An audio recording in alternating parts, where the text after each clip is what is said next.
farm today, trying the Armson OEG sight on the Ruger 1022. I've got the Troy T22 stock here, a chassis stock, which is a lot of fun.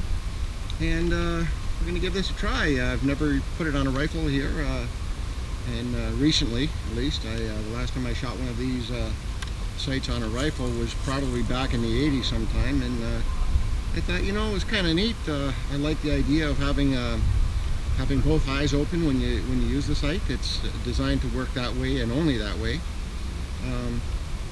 So I like the idea of having full peripheral vision. You're not looking through a tube of any kind. So I thought, you know what, we'll give it a try. It's a red dot sight. I believe the dot is about 4 minutes in diameter. So it covers about 4 inches at 100 yards. And you know, I've never used it on this gun. Does not have a zero yet. So you know, I'll get a zero today, and we'll see how that goes. We'll get a feel for how accurate it can be fired from standing position, anyways, and we'll give it a try. So enjoy the video. So I'm going to start from about 25 yards away. We'll just start from a standing position and see how it goes, and hopefully we're not too far off. To adjust the sights on this one, by the way, there are no clicks. It's just kind of a smooth turn of this adjustment knob. There's a little locking screw right here. You've got to have a screwdriver to unlock the locking screw. Then you can turn the adjustment knob and then lock the set screw again, the locking screw. So I'd go through that process with windage and elevation. The part that's a little, I guess maybe awkward, is you're not really sure how much you're moving how much you're moving the dial at any time. You know, with normal clicks, you can see how far you're moving. You know, one click is a 1/4 inch at 100 yards or whatever, depending on what kind of scope you have. But you know, it's I don't know that it's an issue, but it slows you down a little bit. You can't be quite as certain how far you're moving anything. So we'll work through that. So here we are from 25 yards. We'll give it a try.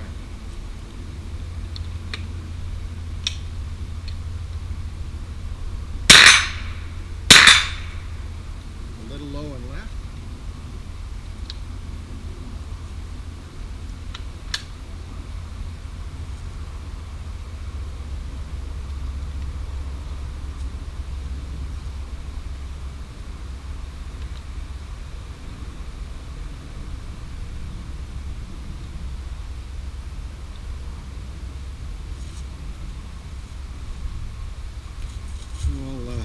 Raise that up a bit.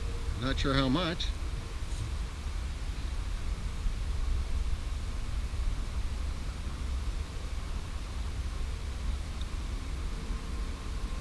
Come left a bit again. Not quite sure how much.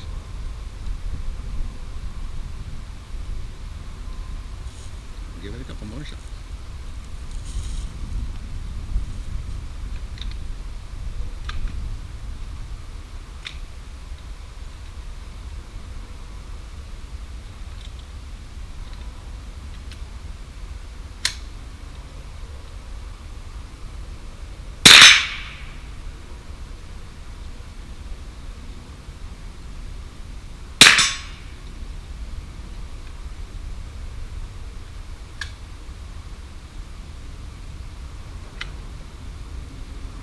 Now we're about halfway to where we want to be, so however much I turned it, not quite enough, but about that much again, I suppose. Give it a try.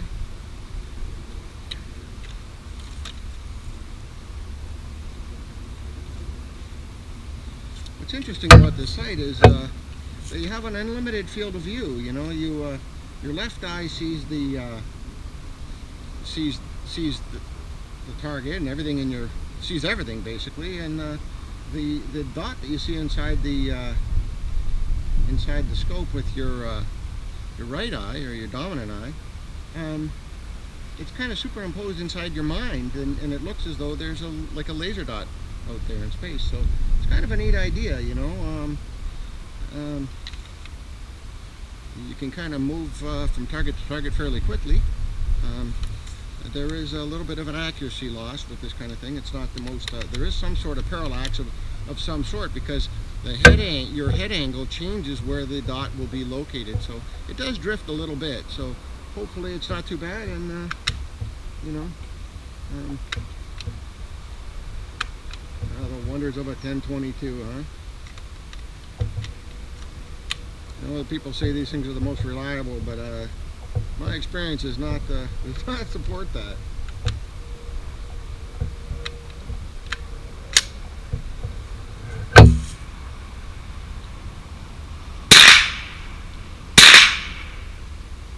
I'm too far to the right.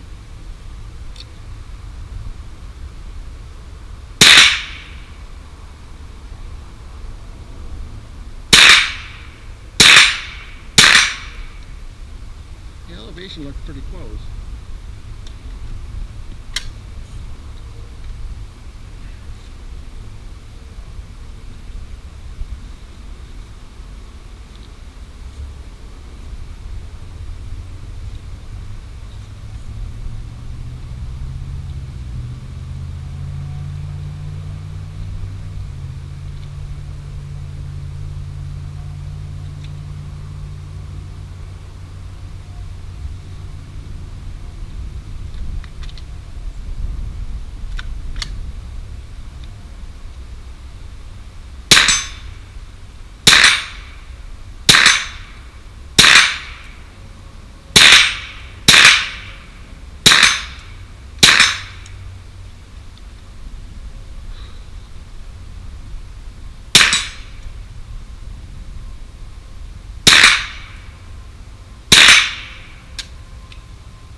Yeah, I'll tell you this, it does, I don't know how accurate this rifle is exactly, but they're walking around pretty good out there. I think maybe we're finding the Achilles heel with this sort of thing. Maybe that's why the scope isn't so popular. But we'll run some more shots to it. They're walking around quite a bit, and I'm holding a pretty steady position. So why is that? Is there some technique maybe to keeping it exactly, or maybe my screws aren't tight all the way? I don't know. We'll see.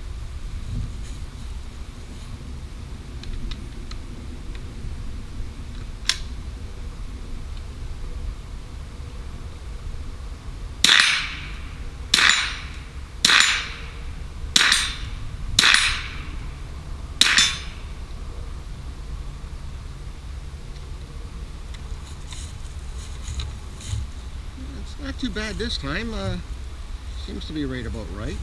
Just a little low. I'm going to bring it up just a little bit more. And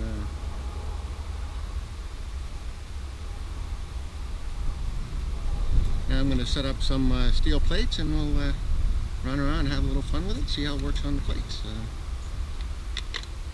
Seems like it's a fairly practical application. You know, they're I think they're 4, maybe 5-inch plates, so I got 6 of them, and we'll give those a look.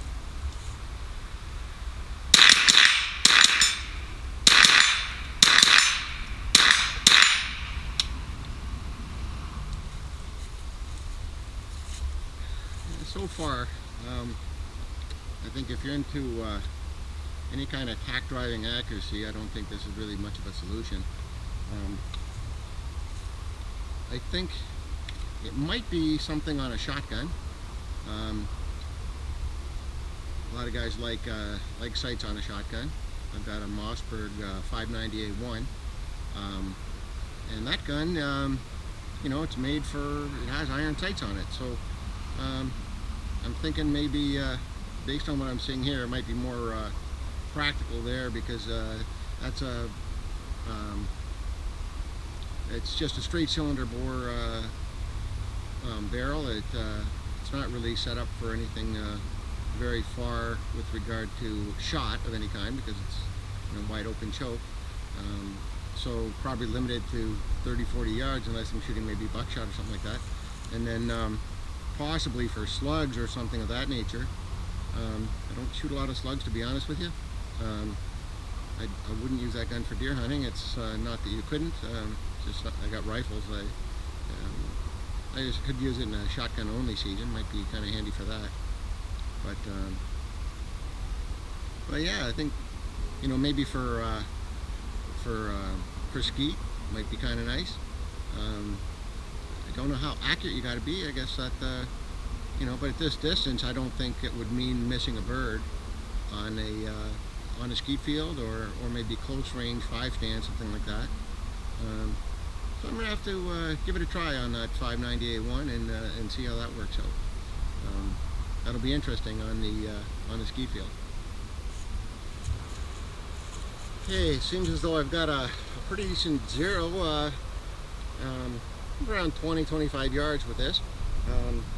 Shooting the Armson OEG sight, using the Butler Creek Steel Lips magazine, 25 round magazine. Ruger 1022, standard model, but with the Troy T22 stock. So I've got a little pattern set up here for the steel plates. I've got 6 plates. I've got 5 positions to shoot from, so I just kind of move from station to station and kind of just to mix things up and knock the plates down. We'll have some fun. So here we go.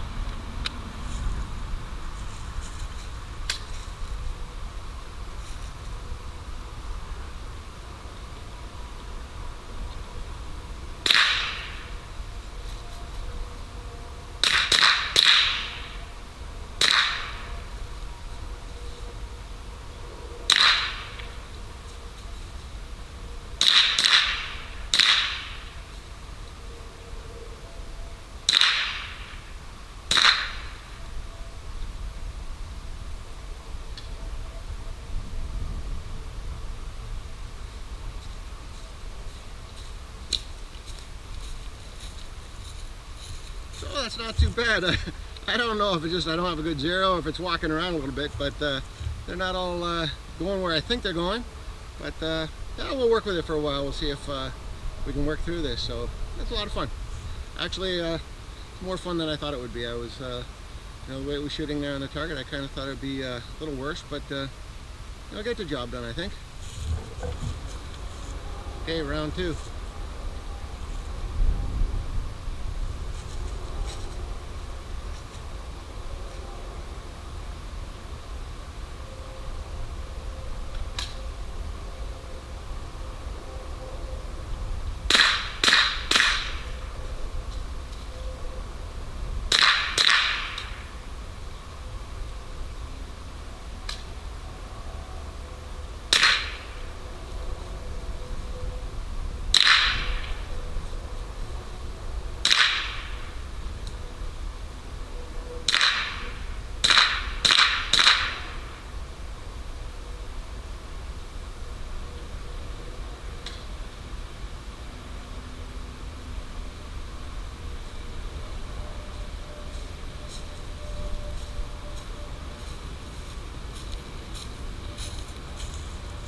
I think we can do is take a walk around, take a look at the marks on those on the silhouettes that I'm shooting at. We'll see where I'm hitting them. Maybe that'll tell us a little bit about where the point of aim is. Okay, there's our first target. A little bit low and to the right.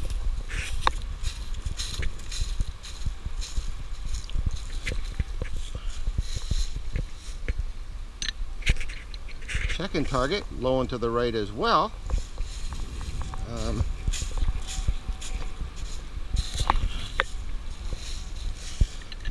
Third target, low and to the right.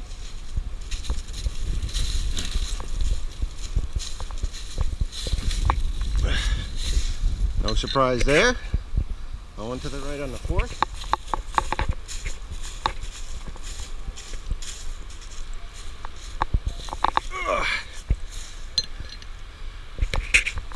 A little bit low and to the right. And the last target, wow, right at the very bottom, boy. Must be hitting the thing and bouncing them up. You know what's interesting when looking at the impact marks on the plate is the consistency. They're all right on top of each other, really. It's kind of interesting. So the grouping itself does not seem too bad, really. You know, they're hitting low and right, apparently. So I did raise the sights a little, moved them a little to the left. So we'll give it another go, and hopefully we can center up the impact on the plates.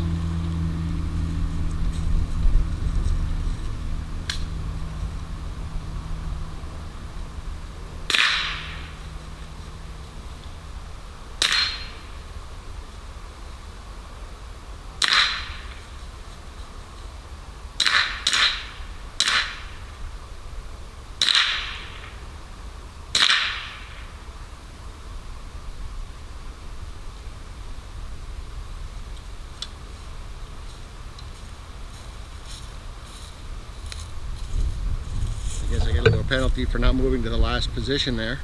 Got a little excited, but we'll examine the plates and hopefully we're a little more centered up. I guess it's worth noting, I did do a trigger job on this.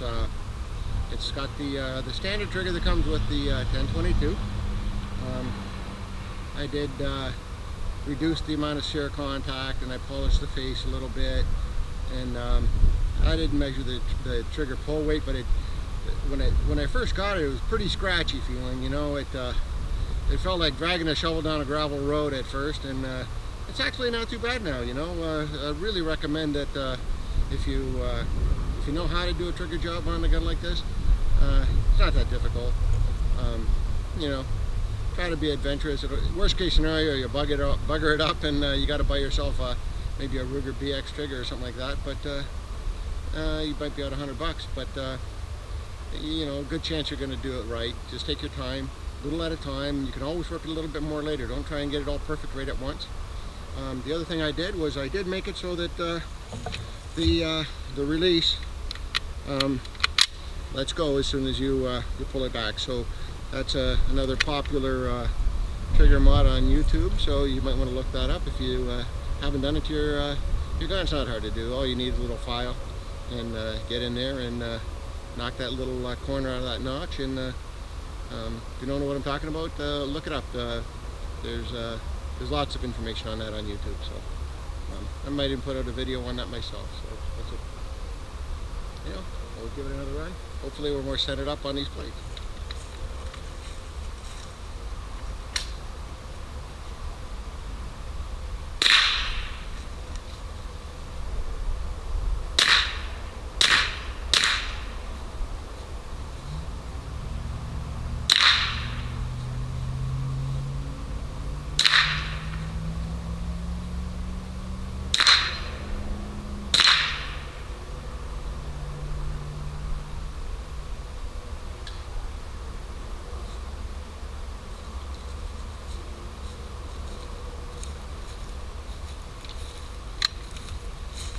Nice clean run there. The misses were all me. I wasn't on it. Little premature on the trigger pull. We'll examine the plates. Hopefully we're a little bit more centered up on average. So it's kind of an interesting idea. You know, you set the sights, and you might know that the sights are a certain way when you're shooting under calm conditions, but when you're shooting quickly like that, you're trying to, you know, just move around a bit. It's interesting. I wonder if your point of impact changes a little bit, and you know, which one is right. You know, maybe shooting like this and kind of working with your average impact might be kind of a better way to go. I don't know. Especially with a sight like this, because your head position matters about your point of impact, your point of aim, or the way your head is positioned is going to adjust your where the dot is located relative to the point of impact. So I think that by shooting when you're moving around, I think you're going to get more of an average of where you really want to put your head naturally. You don't have time to mess around, and you just kind of put it up there and let it go. So might be kind of a worthwhile thing. And to keep in mind, don't zero it on a bench and then run around and shoot and then wonder why you missed, because the point of impact may very well have shifted. So that's worth considering.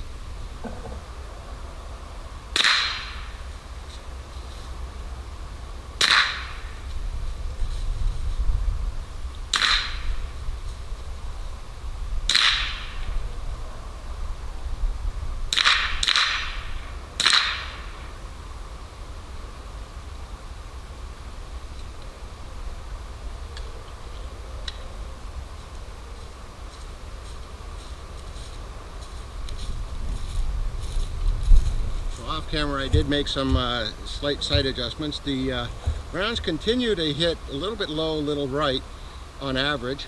So you know, between sets I'm making small adjustments just to try to walk it in, and seemed like there it was more what I think I'm getting there. I'm getting close. So again, the not knowing how much the click increments are on the scope adjustment on the OEG site, it's a little slows you down. You're never quite sure what change you're making. So I guess all you can really do is kind of make a change and run it for a bit and see how it works out for you. But overall, it's hey, I'm knocking the plates down pretty good, I think. Could try it maybe from a little bit farther out. So maybe we'll try that next. Okay, I'm adding about 10 yards to the distance that I've been shooting, and I'm not going to run around. I'm just going to kind of shoot at the plates from here and to see how we do. So just adding a little bit of distance, we'll see how the trajectory comes into play, and you know, from a little farther out, you've got to be a little bit more precise, obviously. So we'll see how it works.